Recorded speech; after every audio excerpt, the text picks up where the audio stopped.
Bonjour cher public de Africain et bienvenue pour cette première de l'émission Écho d'Afrique. J'ai le grand plaisir de vous recevoir. Je suis Alcine Cham, économiste et consultant. Pour la séquence d'aujourd'hui, nous allons nous intéresser à la dette publique en mettant un focus sur la dette des pays africains. Si le Burkina tout seul refuse de payer la dette, je ne serai pas là à la prochaine conférence, martelait Thomas Sankara, l'ex-président du Faso, le 29 juillet 1987, à la tribune de l'Union africaine. Ce discours n'a pas pris une ride au vu du poids de la dette sur le PIB des pays africains. La dette du latin debeo signifie devoir. La dette d'un État est donc la somme que cet État doit à d'autres acteurs publics, qu'ils soient des administrations ou des entités privées. Aujourd'hui, selon de nombreux experts, les pays africains étouffent du fait de cette dette et n'arrivent pas à sortir du piège de la dette. Nous allons donc analyser les raisons de ce piège et proposer des pistes de solutions à nos États. Pourquoi les pays africains croulent sur les dettes?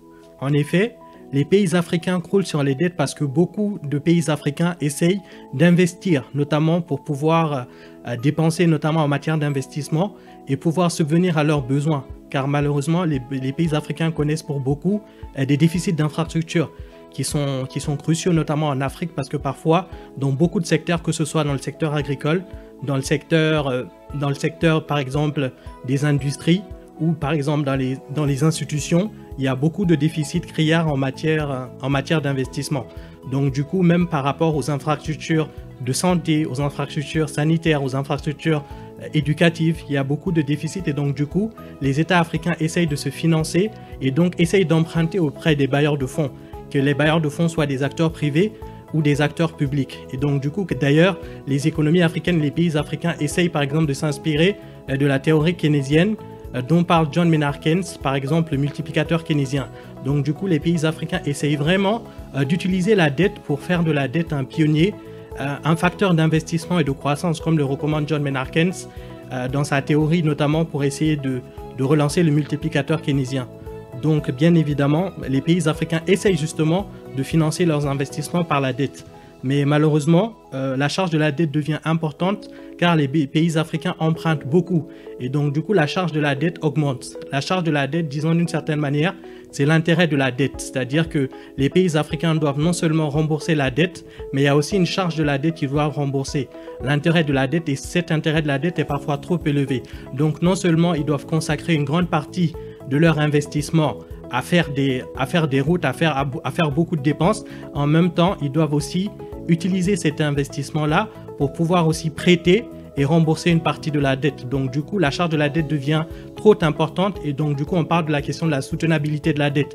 Est-ce que justement le fait qu'il y ait trop de dettes, les pays africains arrivent justement à soutenir la dette? Donc du coup, les pays africains sont comme étouffés et les États africains malheureusement manquent de marge de manœuvre pour pouvoir, par exemple, allouer leurs dépenses à d'autres secteurs prioritaires pour les pays africains. Donc je pense qu'à ce niveau aussi, la question de la dette est très importante, d'où justement essayer de diminuer cette dette et de trouver d'autres solutions. Mais malheureusement, une volonté probable aussi, c'est que les pays africains aussi, pour beaucoup, ont des acteurs, beaucoup de pays africains, disons d'une certaine manière, les prêteurs sont des acteurs privés, alors même qu'à une certaine période, les prêteurs étaient des acteurs publics. Donc du coup, le fait que cette dette soit privatisée et que ce soit des acteurs privés qui parfois ont comme objectif, c'est-à-dire le profit, bah ça malheureusement, ça fragilise les États africains parce que là, ils n'échangent plus avec certains pays africains et n'échangent plus avec d'autres partenaires, que ce soit des États européens et tout. Alors même que ces derniers, justement, parfois, comme je l'ai dit, c'est que le profit qu'ils regardent. Donc du coup, la dette se privatise et malheureusement, ça a un impact sur la qualité de la dette et sur le remboursement parce que quand on essaye de négocier, malheureusement, ces bailleurs de fonds sont parfois sans pitié et donc du coup, la dette devient de plus en plus lourde et malheureusement, on n'arrive pas à se faire rembourser, disons d'une certaine manière. Nous avons aussi quelques chiffres et 3 exemples de situations de pays dont je vais vous parler, notamment le Botswana qui avait une dette publique à près de 20% du PIB en 2023 et dont la dette a augmenté et est passée à 22%, soit 2% d'augmentation. Cela se traduit aussi peut-être par une volonté de l'État du Botswana de pouvoir mettre en place plus d'investissements. Donc du coup, ils ont prêté pour pouvoir justement financer certains investissements. Donc il peut y avoir aussi des problèmes à ce niveau. On a aussi un deuxième cas de pays comme par exemple la Guinée-Bissau, dont la dette est moyenne avec un pourcentage de 45% du PIB en 2023 et qui est revenu pratiquement à 35%, donc soit 6% d'effort. Donc il y a quasiment 6 points de différence. Donc je pense aussi que le fait que la Guinée-Bissau décide de rembourser une partie de la dette, ça a aussi joué sur la croissance de la Guinée-Bissau et sur son PIB. Parce que l'argent qu'ils vont rembourser, malheureusement, ils ne vont pas utiliser cet argent-là pour pouvoir financer d'autres investissements.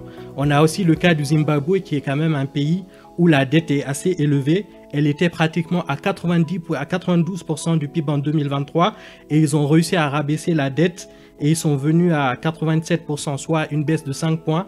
Et malheureusement, cet effort aussi va certainement jouer sur la croissance du pays et sur les revenus des populations parce que ce sera un effort qui sera fait par le pays pour pouvoir réduire la dette. Donc, qui dit réduire la dette dira que cet argent qui a créé pour le remboursement ne sera pas utilisé pour financer d'autres projets d'investissement ou de redistribution des inégalités. Donc, on a 3 exemples de situations de pays où, par exemple, pour le Botswana, c'est une dette assez maîtrisée. Pour la Guinée-Bissau, c'est une dette plutôt bien maîtrisée, mais avec un fort niveau d'endettement, même si la Guinée-Bissau fait des efforts. Et pour le Zimbabwe, on a quand même une très forte hausse de la dette et donc du coup la dette est pratiquement insoutenable et donc le gouvernement du Zimbabwe doit encore faire des efforts pour pouvoir réduire la dette. J'ai aussi des pistes de solutions pour les pays africains. C'est une meilleure négociation des contrats de matières premières avec les investisseurs parce que justement, malheureusement, les contrats sont parfois déséquilibrés et les investisseurs africains, malheureusement, n'arrivent pas à bien négocier leurs matières premières parce que leurs matières premières sont des sources de croissance pour les pays africains. Et quand on n'a pas de matières premières, on ne les vend pas à un juste prix. Malheureusement, ces pays africains n'arrivent pas à dégager assez de revenus et assez de devises pour pouvoir rembourser la dette. Car la dette se rembourse en devises, donc il faut générer des revenus supplémentaires. Donc du coup, il faut aussi que les États africains essayent de mieux négocier les contrats, d'avoir des contrats, même si c'est des contrats pragmatiques, ou en tout cas des contrats qui puissent permettre aux États africains de tirer leur épingle du jeu, parce que les contrats sont parfois déséquilibrés et l'Afrique, pour la plupart des devises qui rentrent sont dues aux matières premières et à l'exploitation de cette matière première et à l'industrialisation. Et malheureusement, comme on a très peu d'industrie, au niveau de nos matières premières, il faut qu'on les négocie à un juste prix afin vraiment de pouvoir vendre ces revenus-là et pouvoir obtenir des devises pour pouvoir rembourser la dette. Il y a aussi un plaidoyer à faire auprès des États développés, c'est aussi pousser ces États, qu'ils soient des partenaires occidentaux, des partenaires asiatiques, à vraiment essayer de permettre justement d'avoir des raffineries, par exemple dans les pays qui exploitent des mines, pour pouvoir générer de l'industrie. Car c'est l'industrie qui génère de la transformation, qui génère des emplois et qui peut permettre aux pays africains de pouvoir multiplier leurs revenus et de pouvoir gagner plus en revenus pour pouvoir générer de la croissance économique. Et qui dit croissance économique permettra justement aux États africains d'avoir plus de recettes pour pouvoir rembourser la dette. Donc je pense qu'à ce niveau, il y a un plaidoyer à faire, que ce soit les acteurs étatiques, pour vraiment essayer de trouver des solutions afin d'avoir une meilleure croissance. Donc encore une fois, pour résumer, on a parlé en fait de l'intérêt justement des pays africains d'avoir d'une certaine manière des emprunts, parce que ces emprunts permettent de financer des investissements. Donc c'est indispensable pour les pays africains de s'endetter, mais encore une fois, l'endettement aussi a ses limites, parce que quand on s'endette trop aussi, la charge de la dette devient trop importante et devient insoutenable, et donc du coup on passe notre grande partie à rembourser la dette, tout en sachant aussi qu'il y a des priorités d'investissement. Donc à ce niveau aussi, il faut que les États africains trouvent des solutions. Et voilà, donc je vous remercie d'avoir suivi cette émission et je vous invite très bientôt pour une nouvelle chronique. Merci à vous.